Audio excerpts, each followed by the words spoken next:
Hello guys, in this video I am going to show you where you can find the maps in the Disneyland application.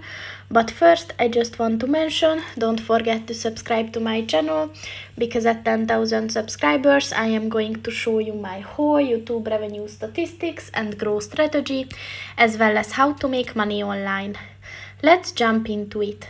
First of all, open the application on your phone and then click on the button next to the plus sign on the left at the bottom of the page, and you will be able to see the attractions map.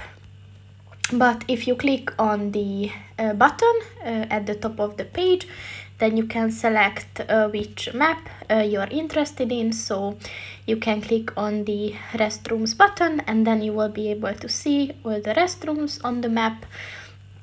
And then click on the dining button and all the restaurants and dining places will appear. So that's pretty much it for this video, guys. See you in the next one. Goodbye.